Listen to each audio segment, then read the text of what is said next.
కాళ్లలో నొప్పి, నరాల వాపు వంటి లక్షణాలతో బాధపడుతున్నారా? వెరికోస్ వెయిన్స్ లో అత్యాధునిక చికిత్స ఏవిస్ వాస్కులర్ సెంటర్. నమస్తే రమగారు. నమస్తే జయ. రమగారు, పిల్లలకి పంచతంత్ర కథలు చెప్తుంటే చాలా ఇంట్రెస్టింగ్ అనిపిస్తుంది.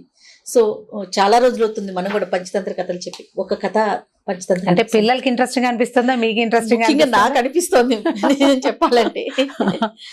పంచతంత్ర కథలు బాగుంటాయి అండ్ మనం వద్దన్నా వాటిలో ఖచ్చితంగా నీతి ఉంటుంది. దాని తోడు ఇప్పుడున్న పిల్లలకి పంచతంత్రం కొంచెం అటాచ్మెంట్ ఎక్కువ. పిల్లలు ఎక్కువగా టీవీలో కానీ వాటిలో చూడటం కానీ బుక్స్ లో కానీ పంచతంత్ర కథలు అనగానే మాకు తెలుసు అన్న ఫీల్ ఉంటుంది.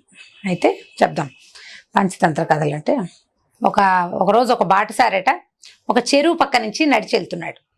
ఇది వరకు రోడ్లు అవి ఏముండేవి, పాతకాలపు కథలు కదా ఇవి. రోడ్లు సరైనవి లేవు అండ్ చెరువులు అవి విపరీతంగా ఉండేవి. నీటి ఎద్దడి ఉండేది కాదు. ఇప్పుడు మనకు ఉన్న సమస్యలు లేవు. అప్పట్లో వాటర్ ఉండేది బాగా. అడవులు. ఇంత జనాభా లేరు కదండి. మేబీ ఇంత జనాభా లేరంటే అప్పటికి సరిపడా అప్పుడు ఉన్నారు. అప్పుడు నీళ్లు లేవు. ఉన్న ఇళ్ళకి సరిపడా జనం ఉండేవాళ్ళు. ఇప్పుడు మనకి ఇల్లు పెరిగినాయి, మనుషులు పెరిగారు.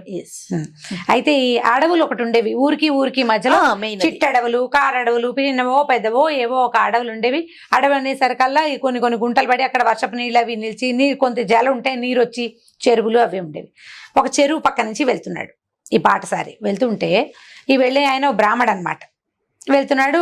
ఆ రోడ్లో ఇంకెవ్వరూ లేరు, ఖాళీగా ఉంది. ఆయన ఒకడే నడిచి వెళ్తున్నాడు. వెళ్తుంటే ఈ చెరువు దగ్గరగా ఒక పులి కూర్చుని ఉందట. ఓహో. టైగర్ కూర్చుని ఏం చేసింది, పిలుస్తోంది. టైగర్ ఎలా పిలుస్తుంది అంటే మనిషి భాషలోనే పిలుస్తుంది. దాని భాషలో అది గాండ్రు అంటే భయపడి పరిగెడతారు. గాండ్రు మంటల్లా అనకుండానే మామూలు మనిషి భాషలోనే ఏమండవో ఏవో బాటసారి ఇలారా అని పిలుస్తోంది. ఈయన తెల్లబడిది ఏంటి పులి నన్ను పిలుస్తోంది అని నుంచుంటే ఏం చేసింది, దానికి ముందు కాలు కూర్చుంటుంది. 4 కాళ్ళు ఉంటాయి పులికి. ముందు కాళ్ళని పైకి ఎత్తి చూపించిందట. ఇట్లా చూపించి ఇదిగో చూసావా ఇక్కడ ఒక బంగారు కంకణం ఉంది, ఇది తీసుకోవచ్చి అని చెప్పింది.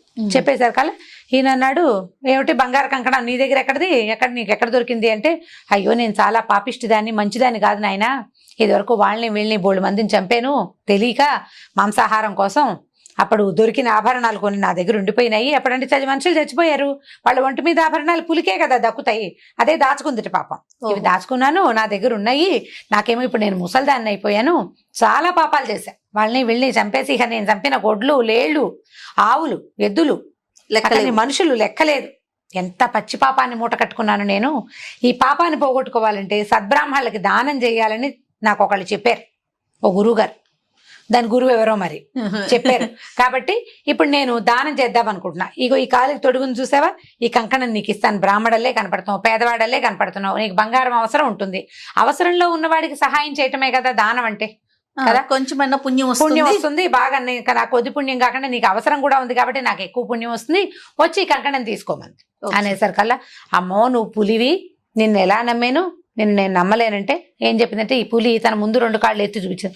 గోల్డ్ అన్ని ఎరిగిపోయినాయి. పులులకి ఏమిటి బలం, గోల్డ్ లేదా పళ్ళు. ముసలిదాన్ని నోరు తెరిచి చూపించింది, పళ్ళన్నీ ఎరిగిపోయినాయి చూసావా, కూరలు పదునుగా లేవు, నాకు పళ్ళు లేవు, గోళ్ళు లేవు సక్రమంగా. నేను నిన్నేం చంపుతాను, ఏమీ ఇలా ఈ చెరువు దగ్గర కూర్చున్నానా, కాసేపటికి అప్పుడోటి చేప ఏదో వస్తుంది, ఆ ఏదో చేప దొరుకుతుంది, దానికి మెల్లిగా అంటే నా ఓపిక లేదు, నేను వేటాడే శక్తి లేదు నాకు. ఈ దొరికిన దాన్ని ఏదో తింటాను, నాకు అది చాలు. అందుకే చెరువు దగ్గరే కూర్చున్నా, నీకేం భయం లేదు, చక్కగా రా, ఇది తీసుకెళ్ళమంటే సరే బాటసారి అన్నాడు. ఇక వాడికి కొంచెం ఆశ పుట్టింది. పుల్లి ముసలిది కనపడుతోంది, ఓల్డ్ ఏజ్, లూజ్గా బాడీ కనిపిస్తుంది. యంగ్గా ఉన్న పుల్లలకి స్కిన్ టైట్గా ఉంటుంది, మనుషుల్లాగానే జంతువులకు కూడా.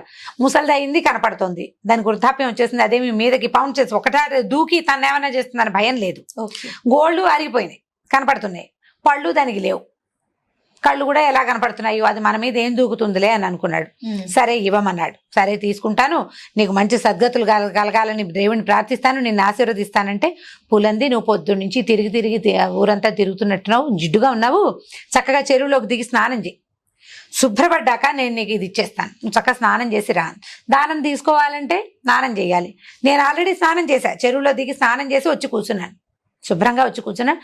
నువ్వు కూడా శుభ్రపడి వస్తే శుచిగా వస్తే దానం ఇస్తానని.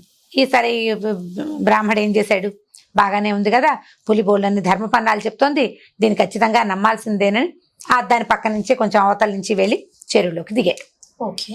దిగేసరికల్లా ఆ చెరువులో ఇది 4 అడుగులు వేయంగానే దిగబడిపోయింది. అది బురద, పైకి నీళ్లు తేటగా కనపడతాయి. ఏ మనుషులు దిక్కపోవటం వల్ల పై నీళ్లు తేటగా కనపడతాయి. పూలికి తెలుసు, ఊబి కాదు, దాన్ని ఏమంటారంటే అడుసు, బురద.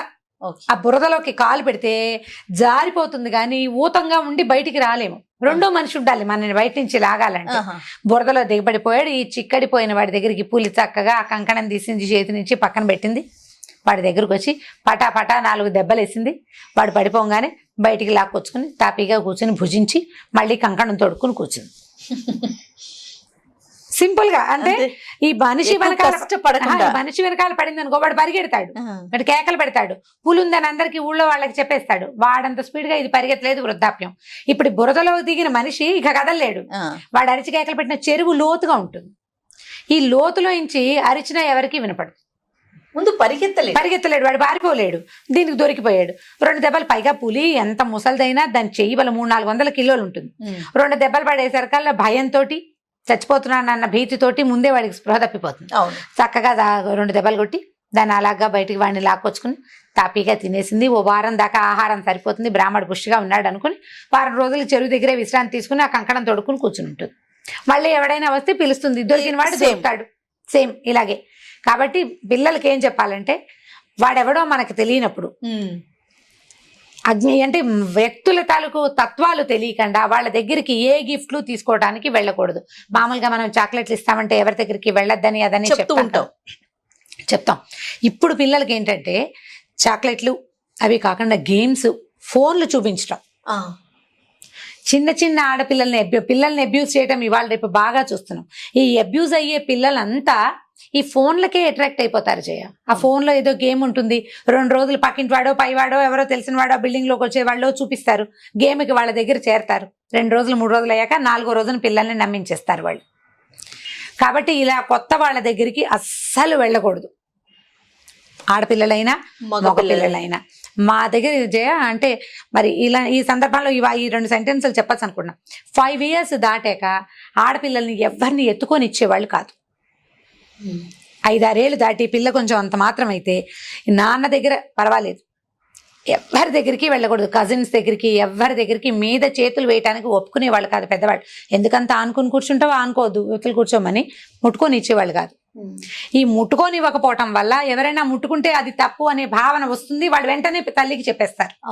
అలా కాకుండా ఎంతసేపు హగ్ ఇవ్వడము ఎంత బ్యాడ్ ప్రాక్టీసో. ఈ హగ్గుల్లో ఏది గుడ్ హగ్గో ఏది బ్యాడ్ హగ్గో పిల్లలకి ఎలా తెలుస్తుంది? ఇప్పుడు అవతల వాడిలో మనిషో వాడు జంతువో మనకు తెలియదు. బాగా చెప్పారు. వాడు జంతువై ఉండొచ్చు. ఆ జంతువు ఇప్పుడు ఇలాగే ఇది ఎలా నమ్మించి మోసం చేసింది, ఇప్పుడు జంతువులు కూడా అలాగే నమ్మించి మోసం చేస్తున్నాయి. అన్ని చోట్ల ఆటోల దగ్గర, స్కూల్లో బస్సులో డ్రైవర్లు, క్లీనర్లు, స్కూల్లో పనిచేసే సర్వెంట్లు, మన ఇళ్ల దగ్గర ఉండే వాచ్మెన్లతో సహా ఎవరిని పిల్లల్ని ముట్టుకొనివ్వకూడదు. ఎవరైనా ముట్టుకుంటే అదొక విషయం కింద పిల్లలు మనకి చెప్పేలాగా చేయాలి. కానీ ఈవెన్ స్కూల్స్ లో కూడా చెప్తున్నారు అమ్మగారు, గుడ్ టచ్ బ్యాడ్ టచ్.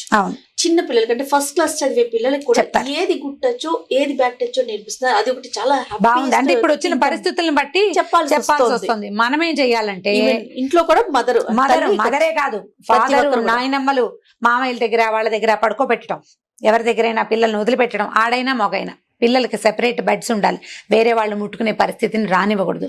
ఎప్పుడైతే కొత్త వాళ్ళు ఎవరైనా టచ్ చేయగానే పిల్లలకి అది కొత్త సంగతి అని తెలుస్తుంది, వాళ్ళు చెప్పగలుగుతారు.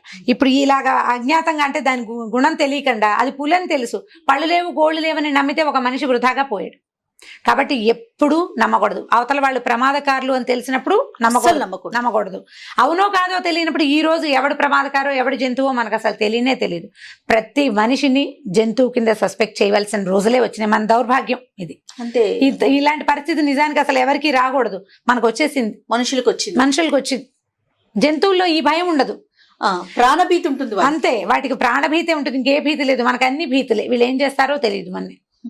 కాబట్టి కేర్ఫుల్ గా ఉండటానికి చెప్పే కథలు కొన్ని చెప్తాం కదా, ఇది చేయకూడదు అని, జాగ్రత్తగా ఉండాలి, ప్లానింగ్ తోటి ఉండాలి. అలా చెప్పేటప్పుడు ఇట్లా కొత్త వాళ్ళని నమ్మకూడదు అని చెప్పేటప్పుడు ఈ విషయాలు మాత్రం పదే తల్లులంతా పిల్లలకి, అది మగ పిల్లవాడ ఆడపిల్ల పక్కన పెట్టండి, ప్రతి ఒక్కరికి చెప్పాల్సి.